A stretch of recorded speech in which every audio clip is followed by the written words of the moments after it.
लोकसभा चुनाव 2024 के चौथे चरण में कानपुर, बुंदेलखंड और अवध क्षेत्र में मतदान होना है और इससे पहले यहाँ की सारे समीकरण को साधने के लिए गृह मंत्री अमित शाह कानपुर पहुंचे। यहाँ पर वो सबसे पहले पुलिस लाइन उतरे हेलीकॉप्टर से और उसके बाद यहाँ से वो एक निजी होटल में गए जहाँ पर समीक्षा बैठक होनी थी। समीक्षा बैठक जिन क्षेत्र की होनी थी वो थे कानपुर, बुंदेलखंड और अवध।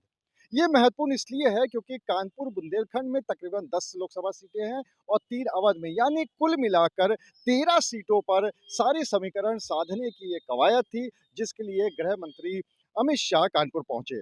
यहाँ पर उन्होंने जितने भी क्षेत्रीय अध्यक्ष हैं उनके साथ बैठक करी और बैठक करने के बाद बहुत से मूल मंत्र दिए।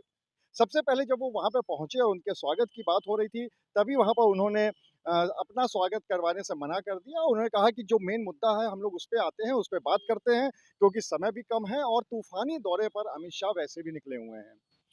उसके बाद उन्होंने कुछ समय अपने कमरे में बिताया और फिर वो बैठक में पहुँचे। बैठक में कानपुर, बुंदेलखंड के क्षेत्रीय अध्यक्ष, अवध के क्षेत्रीय अध्यक्ष और इसके साथ ही साथ जब सभी जो कद्दावर नेता थे, विधायक थे, वो सभी वहाँ पर मौजूद थे।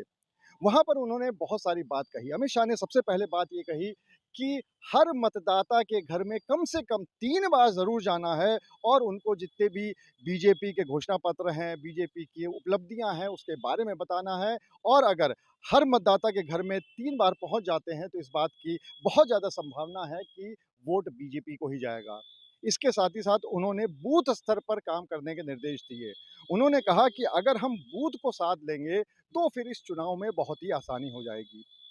लेकिन साथ ही साथ उन्होंने जो स्थानीय पार्टी के जो स्थानीय स्तर के नेता होते हैं, उनमें चल रही आपसी खींचतान पर भी एक तरह से कड़ाई करी और ये कहा कि आपसी मतभेद भुला देने हैं और भुला देने के बाद एकजुट होकर सबको काम करना है। पार्टी ने जिसको टिकट दिया है, उन सभी प्रत्याशियों की जीत सुनिश्चित करने के लिए सबको काम करना है, इस बात की बात कही। बीजेपी के सूत्र हमें ये भी बताते हैं कि उन्होंने इस बात पर भी जोर डाला कि को किसी भी बूथ को कमज़ोर नहीं समझना है और सबसे ज़्यादा मतदान प्रतिशत बढ़ाने पर फोकस करना है।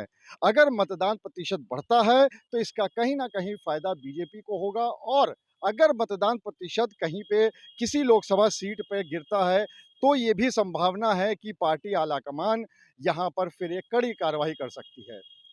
सबसे बड़ी बात एक देखने को ये मिली कि उन्होंने जिस तरह से अमित शाह के आने से पहले इस बात की काफ़ी कवायद हो रही थी कि शायद यहाँ पर आने के बाद वो एक मास्टर की भूमिका में नज़र आएँगे और जो यहाँ पर पिछले दिनों देखने को मिला कि किस तरह बीजेपी में अंतर्कलह चल रही है, उसको देखते हुए वो एक मास्टर की भूमिका में आएँगे और उसके बाद यहाँ पर क्लास लगा सकते हैं।